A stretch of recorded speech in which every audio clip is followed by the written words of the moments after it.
Steve Horvath coming to you from the Oaks Expo.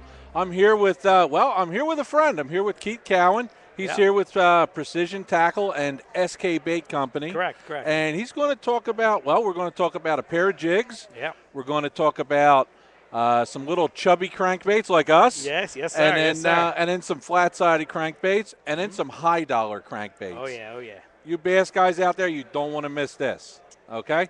Let's talk about the jigs we got here. Okay, well, this right here, this is hand-tied by Herb, the owner. And what's the model of that jig? This here is his Seeker jig. Okay. And, it actually has a plain side on it here. It's real good for skipping, and it's also good for flipping in the wood in the heavy cover. It comes with rattles, and, he's got a whole plethora of colors. Right. Now, that's got a pretty big hook on it, too. Nice stout hook. Yeah, it's a perfect hook. I mean, Herb grew up fishing a well-known South Jersey hole called Alloway Lake.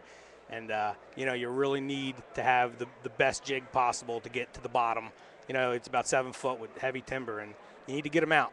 Okay, and, now that jig's got some blues and some purples and some black. What's the name of that color? I think this is named after Najee's favorite group, Prince, for Purple Rain. Really? Correct. Wow. Do you have any Pink Floyd colors or anything like that? But hey, you know what? We can always do a custom Steve. There you go. Steve jig for now, you. in the way of jig colors. Yeah. You fish a jig quite a bit. Yep, as much as I can. Okay. What are the top colors in a jig if somebody wants to go jig shopping? I mean, for me, I'm a South Jersey puddle hopper, and the water's usually pretty stained. I'm black and blue. Yeah. Black and blue, but if I'm somewhere such like Manasquan or somewhere where I can actually see the bottom and it's pretty clean, I definitely like a green pumpkin, something natural. Yeah. And you could probably get away with 2 or 3 color jigs that cover 80% of your life. It's crazy. When I look through my jig box now, it's black and blue, green pumpkin, and white swim jigs. That's it. Okay. So now we got it down to 3 colors. Pretty much.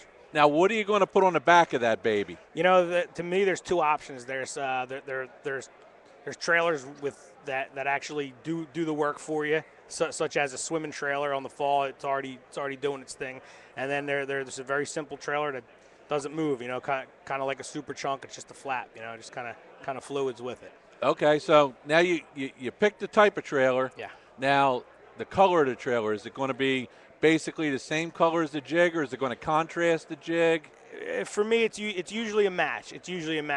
Sometimes I might like to throw something. If I'm throwing a green pumpkin, I'll throw a brown, maybe something with a little orange in it, something just to change it up. Kind of let the fish tell you what they want. Okay, and 90% of the time the jig is going to be a crayfish imitation. Unless I'm swimming it. And then I'm thinking we're imitating the shad. Bluegill, shad type of stuff. Correct. Okay, now you got another jig here. It's the same color, but the head's a little bit different. Yeah. Again, Herb. This guy's nuts. He gives me all of his what he calls blemishes, and I see nothing wrong with them. But the guy's a perfectionist. Okay. He only puts them out when he seems that they're fit and ready. But the football jig again. He paints them, bakes them, bakes them. He puts a lot of time into them. They're very chip resistant. Stout hook. And, the football jigs come, I think he has them up to 1.5 ounces. And, they're very affordable. You break a lot of football jigs off because the application usually calls for deep water rocks. And, you got to be in it to win it. Right. And like you're talking about rocks, that football-shaped head, you're not necessarily going to want to throw it into wood, even though you can get away with it under a lot of occasions. But that's made for steady bottom contact, Absolutely. Rock, Steady, clean bottom. Stuff like that. You're basically you want to hit everything. You want to feel it. A lot of times on a football jig, I won't even use the rod. I just kind of use the handle. Okay. And turn, feel everything. Okay. Well, now let's change over to Dr. Krankenstein here a little bit. Okay. Let's do it. You got some baits here, Uh-huh. and they're 2 vastly different baits, Correct. although they look pretty similar. Let's talk about this little chubby guy for a second. This little chubby guy here. This is called the Tiny Dancer, and again, it's made from SK Baits, which is a spin-off of Precision. I like to use that almost as a -1. You might get about 2 feet on it. So sometimes if you're up on a real shallow flat, you just, cast it out there. Sometimes it'll float up. It's very versatile, and it's available in I think 6 or 7 colors. Now, like great shallow water. Say South for an Jersey application bait. like like okay, let's take it out of South Jersey, and we'll go all the way to Central Jersey. Oh boy. Okay. Oh boy, that's a big jump. Yep. You're on the river. Okay. All right. Now we're talking. You got all this nasty pilings and stuff and lay down trees. Oh, yeah. And you're going to take that and you're going to crawl that through the limbs and stuff. And you know what? For having a pair of hooks hanging on it, a bait like that, it can really be pretty snag proof, and you catch a lot of fish cranking. Sure. I mean, I think the flat cider is more the application for the wood. You know, it has the micro board for the lip. Right. And when you hit the wood, it'll roll slightly, but it'll keep its track. And 90% of the times you get that bite on that flat cider after you contact the wood. Right. Like I look for the wood and I make sure I hit it. Right. Now another application for, and the one we're calling a flat cider is this guy. And yes. What's the name of that? I think that's his bull bream. It's a sunfish. It's basically a pumpkin seed imitator. It's a Salem Canal killer for you South Jersey guys. Right. You get some dirty water. That orange really puts off, and I just love throwing it into the wood. Now, again, we talk about different applications for crankbaits. A lot of times, guys like flat ciders in cold water too. Yep. And you know what? His flat cider here, it is it's a suspending bait. Okay. So that's why the guys like them in the cold water. You get that slow retreat. Reel it down, stop it. Give it a little more. It's very versatile. It's not. It's going to stay. It's going to stay where you leave it. Right. Stay where you leave it, which is what they like. Like a suspending jerk bait. You kill it in the winter. Right. They eat it. Now, if a guy wants to spin the wheel a little bit, oh boy, if he wants to pull out all the stops, if he's going to get all jiggy with it, right? Last 10 minutes of the tournament, looking for the lunker, huh? And he's looking for the big guy. He's going to pull out one of these Depths Buzz Jets, and they're not cheap. Nah, you're looking at spending about $25 on a Buzz Jet, but there's a following. There is definitely a following. I think it's the only reason why Precision Tackle exists. Right. Is because of Herb's love for the Buzz Jet and the availability issues that there were. Okay. Herb said, you know what, I love this bait so much that I'm going to buy every one in America. I'm going to go wipe Japan out.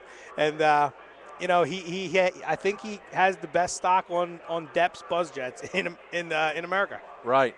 Now, one thing about this bait, it's got a diving bill, and it's got a prop on the tail. Oh, man. That sounds like it doesn't mix. Tell me a little bit about the action of that bait. That bait, I don't think anything moves more water than the Buzz Jet.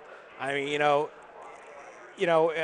basically it is a wake bait. It's not a crankbait whatsoever. It's a topwater terror.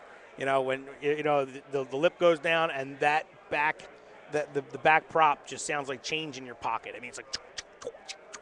And the fish like it. And you could, you stop it, you kill it, you slam it, twitch it. I mean, it's very versatile, and it's definitely intimidating. It's intimidating. It's the size of your palm, and right. But they will eat the big one, and they will eat the little one. I mean, if you don't have the confidence in the large one, they do offer a Buzz Jet Junior. That's very cool. Now I noticed that there's you got real good hooks on that Buzz Jet. Oh yeah. Now. That's really important because a lot of times the fish come up and they don't actually eat it. They hit it with their face.